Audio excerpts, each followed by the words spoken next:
یہ وہ کشش ثقل ہے جو روح کو اوپر اٹھنے نہیں دیتی۔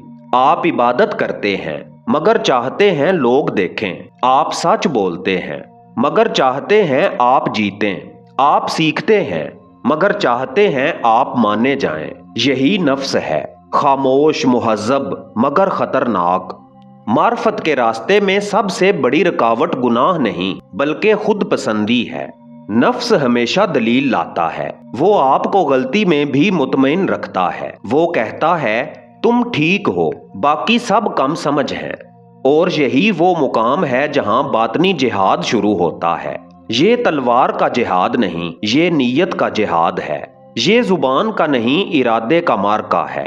جب انسان اپنے رد عمل کو دیکھنا شروع کرتا ہے، جب وہ اپنی ناراضگی، اپنے حسد، اپنی برتری کی خواہش کو پہچان لیتا ہے، تب پہلی ضرب لگتی ہے۔ حکمت کی دیوار باہر کے دشمن کو نہیں کاٹتی، یہ اندر کے وہم کو کاٹتی ہے۔ لیکن یہاں ایک خطرہ ہے، نفس کبھی سیدھا حملہ نہیں کرتا، وہ روحانیت کے لباس میں آتا ہے۔ وہ کہتا ہے تم باقیوں سے آگے ہو، تم سمجھ گئے ہو، اور سالک خاموش ہو جاتا ہے، حالانکہ وہ ابھی امتحان میں ہے۔ یہی کشش ثقل ہے جو ہر بلندی کے بعد انسان کو نیچے کھینچتی ہے۔ اس مرحلے پر سب سے بڑا انقلاب یہ ہوتا ہے، انسان خود کا دفاع کرنا چھوڑ دیتا ہے۔ وہ ہر تنقید میں اپنے لیے سبق دیکھتا ہے، ہر تکلیف میں تزکیہ، ہر شکست میں ایک اشارہ۔ یہ وہ مقام ہے جہاں میں کمزور ہونے لگتا ہے، اور جب میں کمزور ہوتا ہے دل مضبوط ہونے لگتا ہے۔ یاد رکھیں، نفس کو مارا نہیں جاتا، قابو کیا جاتا ہے، کیونکہ یہ دشمن بھی ہے اور سواری بھی۔ اگر آپ نے اسے پہچان لیا تو آپ اگلے دروازے کے قریب ہیں، مگر اگر آپ اب بھی خود کو درست ثابت کرنے میں مصروف ہیں تو جنگ ابھی شروع بھی نہیں ہوئی۔ اگر آپ سے آپ کا نام لے لیا جائے، آپ کی پہچان لے لی جائے، آپ کی کامیابیاں، آپ کی کہانیاں، آپ کی دلیلیں سب چھین لی جائیں، تو کیا باقی بچے گا؟ یہ سوال خوفناک ہے، کیونکہ ہم نے خود کو اپنے تعارف سے جوڑ رکھا ہے۔ مقام فنا وہ جگہ ہے جہاں انسان اپنی کہانی سے آزاد ہو جاتا ہے۔ یہ موت نہیں، یہ بیداری ہے۔ یہ ہار نہیں، یہ اصل فتح ہے۔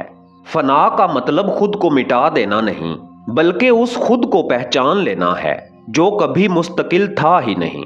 جب سالک اس مقام پر پہنچتا ہے تو اسے احساس ہوتا ہے کہ وہ جس میں کو بچانے میں لگا رہا، وہ ایک سایہ تھا۔ اصل روشنی تو ہمیشہ سے موجود تھی۔ یہاں ارادہ بدل جاتا ہے، اب وہ اپنی مرضی سے نہیں چلتا بلکہ رضا کے ساتھ چلتا ہے۔ فرق بہت باریک ہے، پہلے وہ کہتا تھا یا اللہ میری دعا قبول کر، اب وہ کہتا ہے یا اللہ مجھے قبول کر لے۔ یہی فنا ہے۔ یہاں دعویٰ ختم ہو جاتا ہے، یہاں روح کو اپنے کمال کا اعلان کرنے کی ضرورت نہیں رہتی، کیونکہ جو فنا ہو گیا وہ دکھائی نہیں دیتا، اور جو باقی رہ گیا وہ نور ہے۔ مگر یاد رکھیں، فنا ایک لمحاتی کیفیت نہیں، یہ مستقل نگرانی کا مقام ہے۔ اگر ایک لمحے کو بھی میں واپس آ گئی تو پردہ دوبارہ گر جاتا ہے۔ یہاں سالک آئینہ بن جاتا ہے۔ آئینہ خود کچھ نہیں رکھتا، صرف عکس دکھاتا ہے، اور جب دل آئینہ بن جائے تو اس میں صرف حق کا جلوہ رہ جاتا ہے۔ لیکن سوال یہ ہے، کیا انسان فنا ہو کر دنیا چھوڑ دیتا ہے؟ نہیں، یہی تو راز ہے۔ فنا کے بعد بقا ہے، واپس آنا ہے مگر بدل کر۔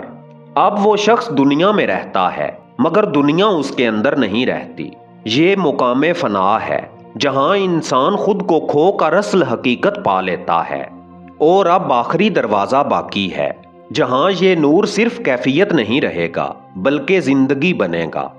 اگر معرفت صرف خانقاہ تک محدود رہ جائے تو کیا فائدہ؟ اگر فنا صرف کیفیت بن کر رہ جائے اور زندگی ویسی ہی رہے تو کیا یہ سفر مکمل ہوا؟ اصل امتحان یہاں سے شروع ہوتا ہے۔ آج کا انسان 2026 میں معلومات کے سمندر میں ڈوبا ہوا ہے۔ ہر ہاتھ میں اسکرین ہے، ہر ذہن میں شور، سب کچھ معلوم ہے مگر سکون نایاب ہے۔ مسئلہ جہالت نہیں رہا، مسئلہ بکھرا ہوا شعور ہے۔ ایسے دور میں ولایت کا نور کیا کرتا ہے؟ یہ آپ کو دنیا سے بھگاتا نہیں، یہ آپ کو دنیا کے اندر ثابت قدم بناتا ہے۔ یہ آپ کو الگ نہیں کرتا، یہ آپ کو اندر سے صاف کرتا ہے۔ 7 پردے پار کرنے کے بعد زندگی ختم نہیں ہوتی، زندگی شروع ہوتی ہے۔ اب عبادت دکھاوے کے لیے نہیں، حضوری کے لیے ہوتی ہے۔ اب علم بحث کے لیے نہیں، ہدایت کے لیے ہوتا ہے۔ اب خاموشی کمزوری نہیں، طاقت ہوتی ہے۔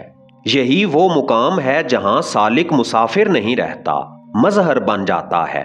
لوگ اسے دیکھ کر دلیل نہیں مانگتے، سکون محسوس کرتے ہیں۔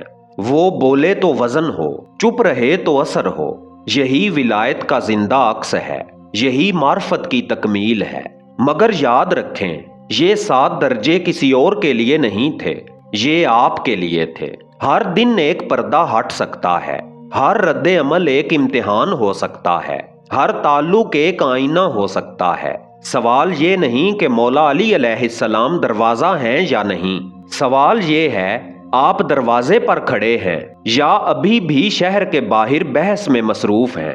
یہ سفر ختم نہیں ہوا، یہ اب شروع ہوا ہے، اور فیصلہ آپ کے ہاتھ میں ہے۔ علم جمع کرنا ہے یا نور بن جانا ہے۔